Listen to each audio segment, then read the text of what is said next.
Hey there, friends. Dave Paulides, Canam Missing Project.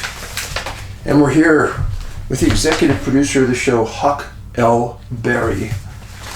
Huck is demanding excellence. She says she's going to jump up and be on my lap if I do anything short of perfection in this video. I'm under a lot of stress. She's really pounding the pavement now, so I better get to it.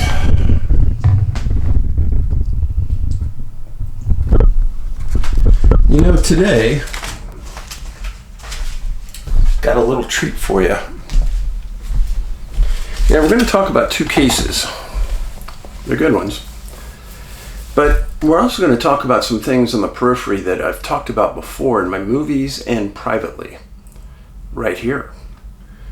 One of the men that really did outstanding work in the 60s and 70s is a man named John Keel, K-E-E-L. I've read a lot of his work. And he wrote an article for Saga, S-A-G-A magazine. And the title of it is The Mysterious Wave of Worldwide Kidnappings. This was printed Volume 3, 1972, Saga Special Edition UFO Reporter. It says, every time there's a flying saucer flap, people by the hundreds, particularly youngsters, literally vanish from the face of the earth. Some from remote villages to populated packed Japanese cities, and reports flood in of their sudden disappearance. And just as strangely, some of them reappear weeks and months later, thousands of miles from home, not knowing their own names or where they've been. Early in December '69, children began to disappear in the city of Vila Velha in Brazil. What started as a minor mystery soon exploded into a frightening kidnapping epidemic. Within a few weeks, scores of youngsters, all between the ages of 9 and 15, and all from very poor families, vanished without a trace. Police in the state of Espírito Santo began a massive search for a sinister kidnapping ring, but they had no leads. The disappearances seemed random, were not ordinary runaways, and none of the children know each other or went to the same school. Today, what people would say is, oh, this is child trafficking, that's where the kids went. I'm just giving you a different view on the world. Then in February 1974, the missing youngsters reappeared separately. Two were found stumbling about the streets blindly, suffering from amnesia. Son of a gun. We have a whole segment on amnesia, remember that? Although the two others were able to remember what they were and fragments of what happened, their stories were just as bizarre as a science fiction tale. They each had been stopped on the street, they said, and were offered a ride to a large American-style limousine. Hard to resist treat for a poor Brazilian youngster. Once in the car, they were given a cigarette, which was apparently drugged, for they then lapsed into unconsciousness.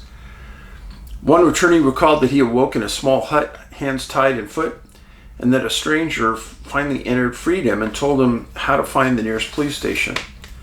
An 11-year-old girl named Vanny told her kidnapper named Laura. Laura fed her sweets and then took her to her field where an airplane was waiting. But when Vanny began to scream and fuss, Laura gave her name and some money and returned her to her village. Most of the victims were boys, although a few girls were included.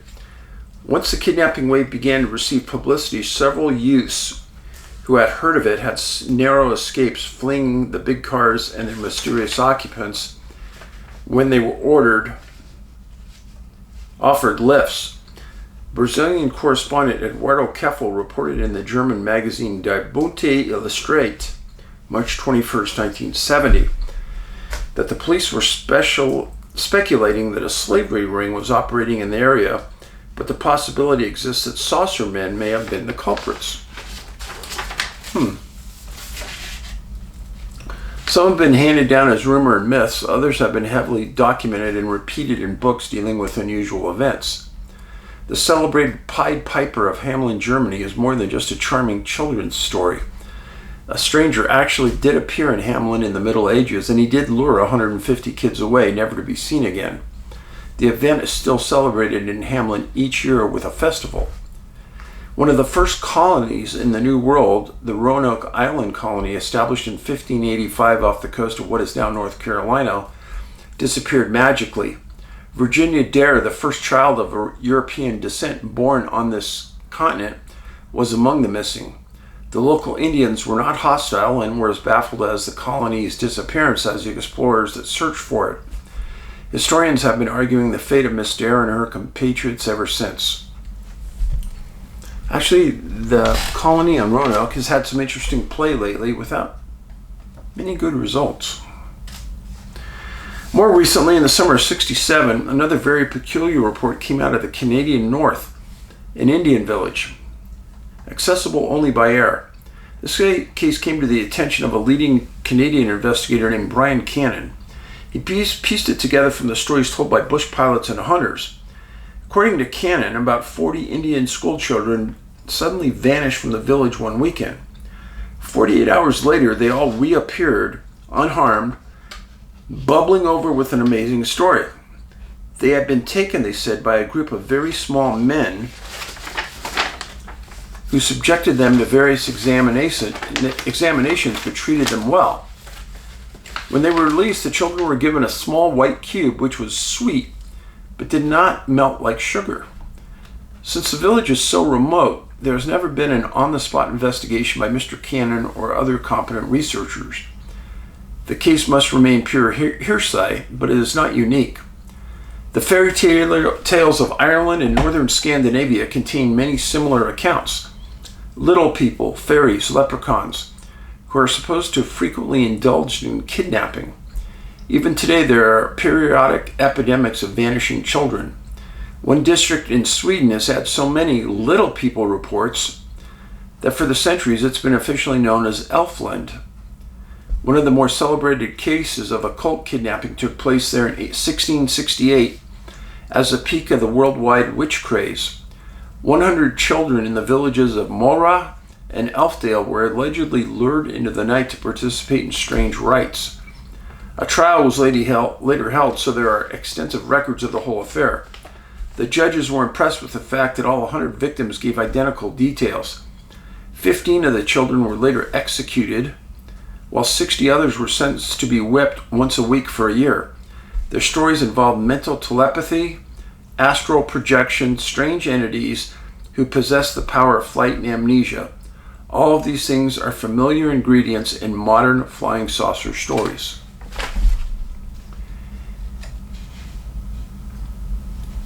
Read you just a little bit more.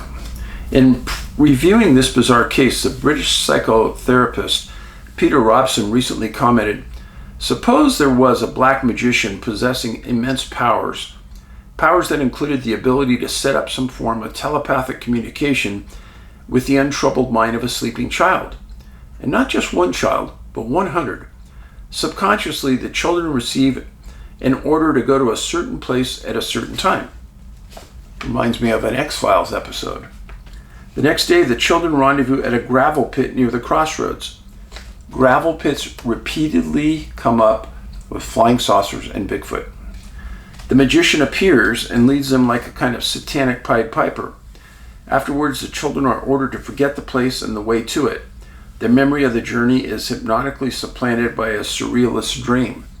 In modern flying saucer stories, we find that the unknown objects frequently appeared over or landed in gravel pits near crossroads.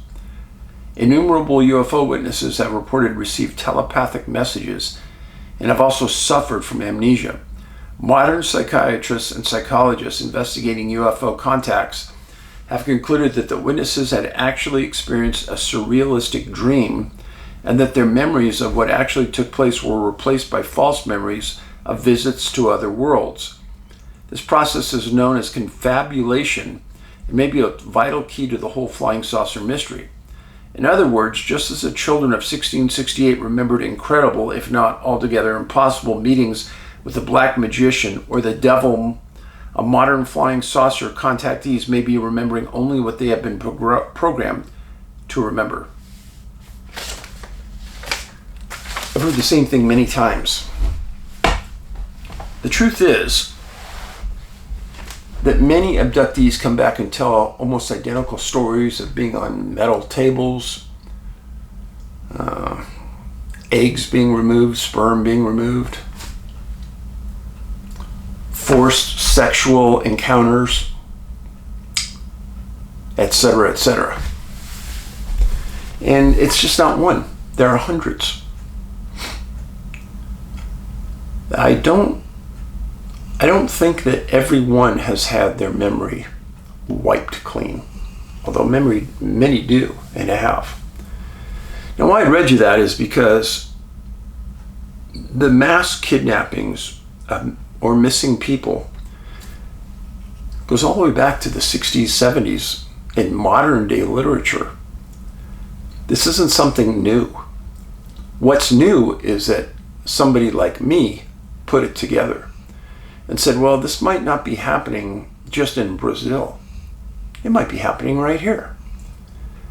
Now, all three of my movies you can watch for free right now on Tubi, Tubi. Missing 411, Missing 411 The Hunted, Missing 411 The UFO Connection. I encourage you to watch them. Recently, a series, almost seems like the same person, has approached me on one of the videos and left a question saying, well, why don't you just say what you think about what's going on? Why do you keep dogging us along? And I told them, you must be new. I want you to develop your critical thinking skills. How many times have we heard people, radio, TV, magazines, make a big, bold claim? And if we're not really educated about that claim, and we just have a little tidbit of knowledge, what you're going to do is you're going to dismiss it. Because very few people have been able to spend years studying these unusual topics. If I lay something out about what I think about something, and it doesn't parallel what your minimal research might have done, you're going to dismiss it and label me a quack. That's why these videos I've done, the movies I've produced, the books I've written, have all meant to lead you down a logical path to explain certain things in this world. I really don't think I need to verbally say anything at this point. The facts in those documents, movies, speak for themselves. So I encourage you to watch the movies. And you can get the books at most of your libraries, or you can get the books from me. Don't buy them from Amazon, eBay, you're going to get ripped off. You can buy them from me at NA, like North America, nabigfootsearch.com, and go to the online store. All right, let's get going with the stories for today. First one deals with a man out of Washington State, out of an area that I really, really like, the Olympic Peninsula. Just west of Seattle, you can take a ferry there. You can drive there. It's absolutely pristinely gorgeous, that area. He was an Air Force veteran, 77 years old. He lived with his relative on a street called Harper Hill Road in Kitsap, Washington. Well, the morning of September 15th, 2012, he goes out to his car, loads it with some fishing gear, a cooler, goes to the refrigerator, takes his bait. Everyone knows he's going fishing. Done it 100 times before. Well, he spent 30 years working for Boise Cascade Company in Eastern Oregon. And he was born and raised in Oregon. And he had lived in Washington for about 10 months. He had prior addresses, some interesting places: La Grande, Oregon, Bremerton, Washington, Milton, Freewater, Oregon, and Lake Havasu, Arizona. That one threw me. Everyone else made a lot of sense because of Pacific Northwest and such, but Lake Havasu? Just report the facts, folks. Well, recently, the man's name was Cecil Mann, Cecil Socrates Mann. Cecil had surgery for prostate cancer. Just so a lot of you know, normally prostate cancer in men is a very, very, very slow-moving cancer. A lot of people, a lot of men who get diagnosed with it decide not even to do anything because the cancer moves so slow. Well, Cecil had an operation recently and was still recovering from it. So keep that in the back of your mind. His vehicle was a 2007 Ford Focus, in good shape. He left his residence at about 10 a.m. Nobody knew exactly where he was going. Nobody really questioned him because he was mentally fit, decent shape, and active. So at 1 o'clock, a couple hours after he was last seen, he bought gas in a gas station in South Kitsap.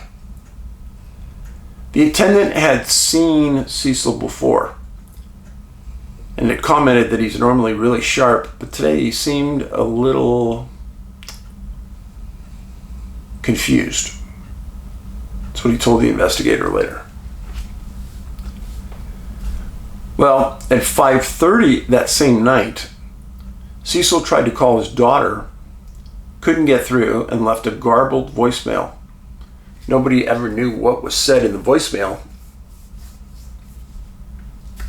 but that was the last known time that anyone had heard from him. The next day, the family reported Cecil missing along with his vehicle to the local police. They entered the vehicle into NCIC. September 17th,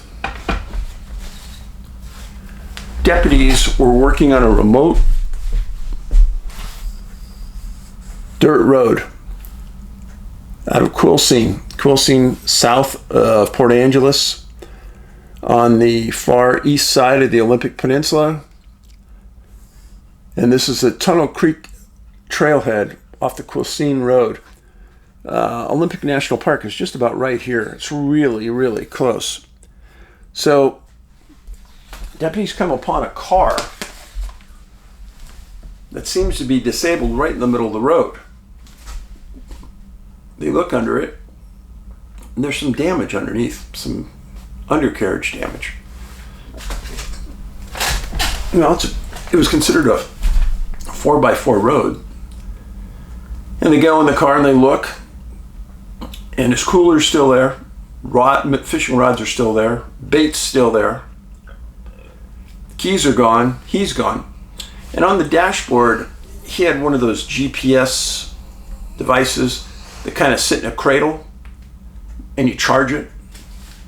Deputy said that the cradle was still there, but the GPS device was gone. Now, their thoughts on that was the GPS device wasn't stolen, otherwise the person would have took the cradle. Deputies look around, and right next to the car, there's a fairly new fire pit that was made with rocks, and somebody had had a fire in it fairly recently. Well, Cecil hadn't been heard from in about 24 to 36 hours by this point. So they call a tow truck, tow the car out, and they do a search, a hasty search of that immediate area with some deputies that come into there. And then the Jefferson County Sheriff, along with the Kitsap County Sheriff, decide the next day to put a big effort into finding Cecil, because he's obviously out there somewhere. Well, they searched for 3 days with canines, drones, multiple ground pounders. They got nothing. Now, this is Cecil. I want you to remember something. The family and everyone around him said that he was sharp, mentally sharp, no dementia, no Alzheimer's, was in decent shape, but he's recovering from prostate surgery. Now, how far could somebody go recovering from surgery?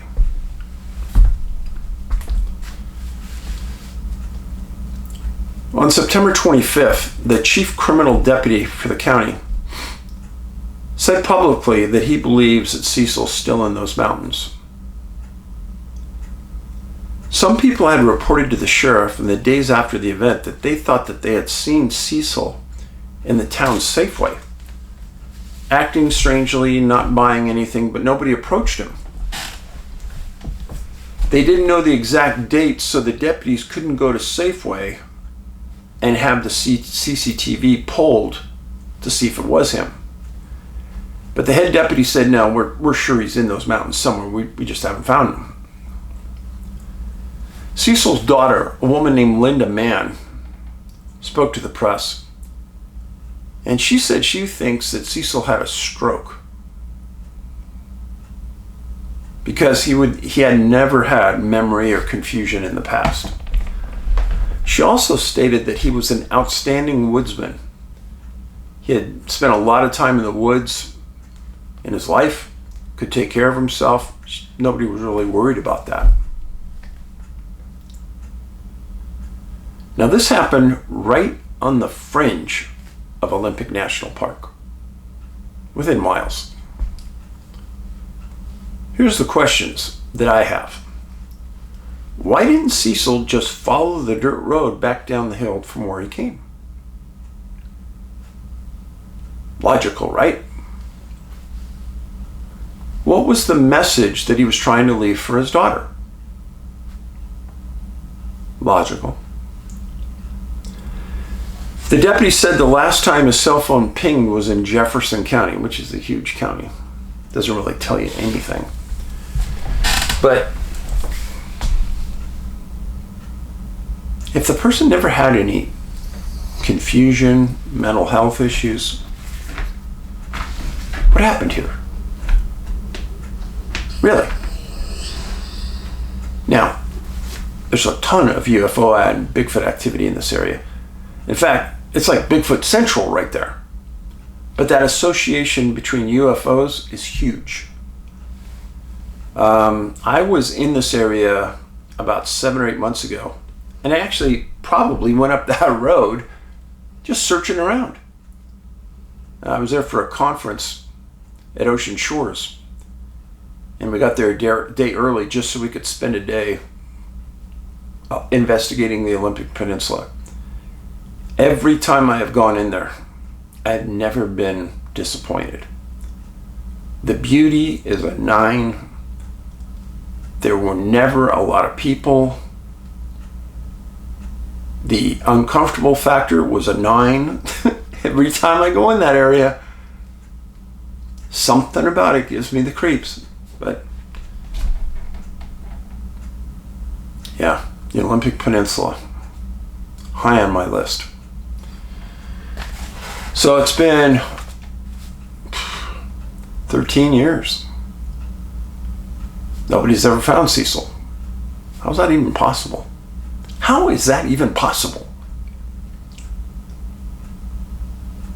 So I understand that during that initial search, they brought in all kinds of dogs and cadaver dogs.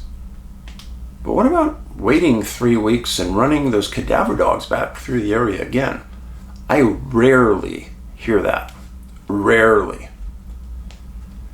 And I would ask you, the search and rescue dog handlers, that would be an excellent training exercise for you. Just go back in there. You and your spouse and your dog, go run the dog through the area. See if you find somebody. You might do the family a huge service by finding someone they love. All right, the next case. It's from Ohio. Man's name is Michael Clausell, 45 years old, missing May 13th, 2024, just a year ago. He was missing in a city called Yellow Springs, Ohio, and he lived in Columbus. He was a warehouse worker driving a rental car from Columbus to Dayton, where he worked. I know this area intimately. I have been in Dayton's airport at least 40 times. Yeah, 40 times. Because that was the airport I flew into when I went to see Mann. And I went there every year to see every game. I never missed one. And when you fly into Dayton Airport, they have huge displays for Wright-Patterson Air Force Base. I couldn't believe it. The first time I walked through the airport, I said, okay, come on, Dave, you're in a hurry. You got to meet Ben for dinner. But I wanted to stop every 5 feet and take pictures of the photographs they have of Wright-Patterson. It was unreal. Wright-Patterson, we'll talk more about that later. So, if you've watched Missing 411 The Hunted, you're going to understand some of the things I'm going to tell you. If not, go watch it. Because part of that movie was filmed in Lima. Some people say Lima, Ohio. Lima was about an hour's north of where this happened. And in that movie, we had impeccable witnesses that reported at the same time someone is seeing something transparent in the woods, like something in the movie Predator, absolutely simultaneously, somebody else in the city, in the stands, grandstands at the football field, is seeing a UFO hovering over their field. A lot of weirdness going on in Ohio. Trust me. So, May 13th, Michael is driving to work. This is Michael. He's 45 years old. He worked as a warehouseman, lived with his family. Well, he never made it to work that morning. And the family said that in all 45 years Michael's been around us, he's never gone more than 7 days. You okay? Huck's just staring at me. Michael has never gone more than 7 days without calling the family. Well, on the 13th, he's driving to work in a rental car, and he didn't make it. The day after the crash, the rental car company calls the parents and says, hey, the car was supposed to be back. What happened? They said, we don't know. We thought Michael was going to return it. They said, no. And they said, have you seen him? And they said, no, we haven't. And they reported him missing. Well, that same day, the Ohio State Patrol responds to a call of a car that's abandoned in a planted field in Yellow Springs, Ohio. This is a picture of the roadway. Michael, traveling this way on this road, comes to a T intersection. There's a stop sign here, you can't see it, but he blows through the stop sign and crashes into this field right here.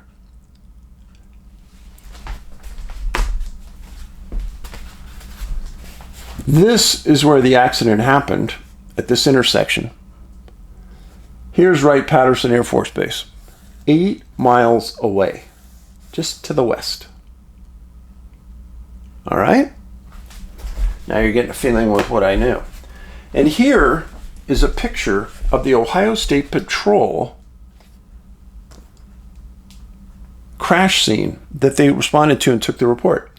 He's driving this direction, stop sign. He obviously blew the stop sign because of the speed needed to crash through all this and go into the field.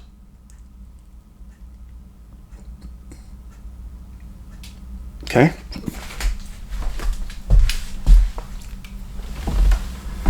So the Ohio State Patrol did a good job. They have a car that's in the middle of could have been a soybean field. There's so many soybean fields in Ohio, it's ridiculous. But they get a car that's abandoned in a field, and they go out there and they investigate. And what do they say in the front seat? A cell phone. So they said, nobody leaves anywhere without their cell phone. We better search this area really well. They start searching, and they find Michael's shoes in the field. The report states that the vehicle, Michael's Reynolds, going south on East Enon Road, came up to a stop sign at a T intersection, ran through it, and ran into a planted field. The Greene County Sheriff did a search afterwards, didn't find anything. Canines, drones, ground pounders, didn't find anything. What would you be thinking if you were the investigator now? So he hadn't contacted his family, hadn't contacted his work, never missed work, never didn't call his family. Why would you leave your phone in the car? None of us would, right? It'd be probably the last thing I'd leave behind. I'd rather leave my shoes behind than my car. My phone. Well, on August 1st, 2nd, and 3rd, the family had been organizing a private search for Michael because they weren't getting any more cooperation out of the sheriff's office. And on August 4th, Ohio Landsar private volunteer searchers brought in canines and drones, and they covered that area on a secondary search. John Adams was the Ohio Landsar commander, and he described how Michael must have wandered into the field after the accident and disappeared. That's what he said. He stated that specific intersection is really bad, and that the day they were searching, there was another accident at the same intersection.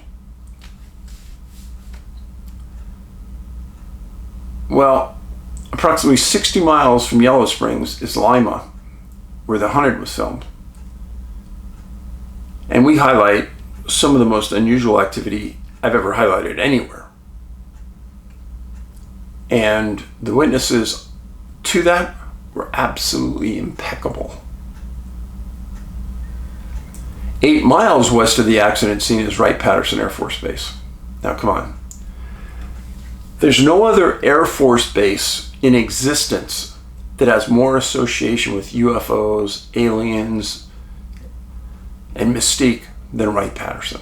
There's none.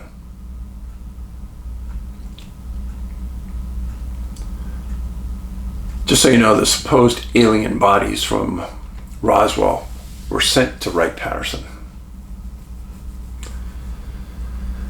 So I can already think about how the investigators were viewing what was happening here. First of all, you come to a vehicle that's abandoned in anywhere, and right away the first thing police think is it's stolen. Yeah, they crashed a stolen car and left. They don't want to get associated with it. That's usually number one. Number two, person was drunk. They don't want to be associated with driving that car, and they took off. Those are the two top ones.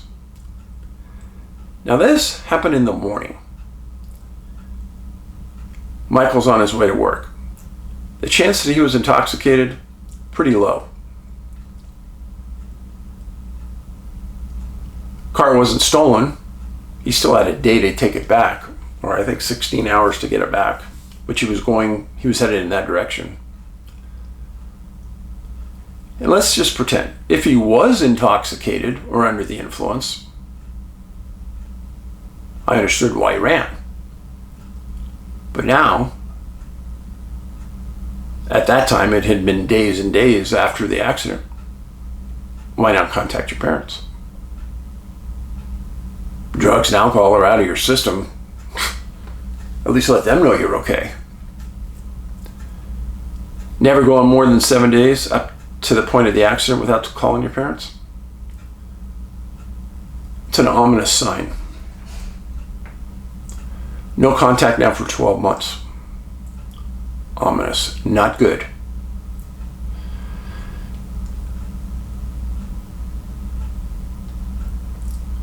So he crashed into a row of planted fields, manicured, nice field. Why would he remove his shoes? This happened in May, It wasn't cold, probably pretty warm. So you can't say it was hypothermia. Like a lot of people want to do, oh yeah, he was stripping clothes and shoes because he was hypothermic. No. But how many times on these cases have you heard about shoes or clothing being stripped?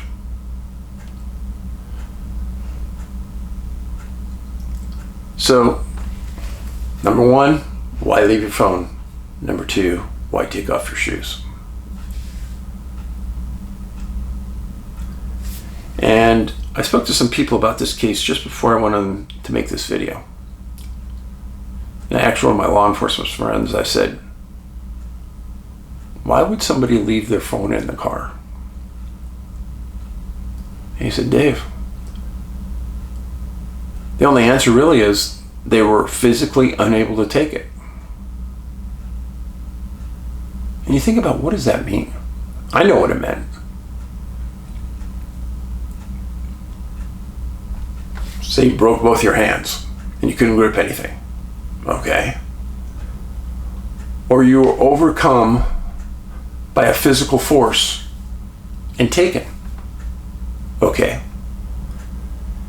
But then the police come to the scene and they don't see any other tracks other than one person leaving the car. So that doesn't make any sense, does it? Michael Clausell. I know his parents are deeply concerned, as are his friends. It's a really interesting case in a very, very interesting location. So thanks for being here. I greatly appreciate you. If you could, post this on your social media.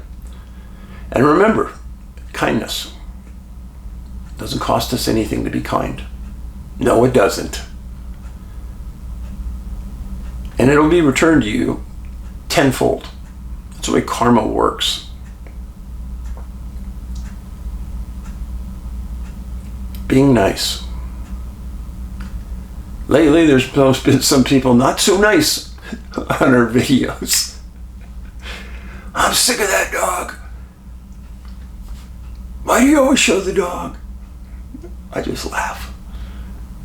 So I'm sitting here sleeping it away.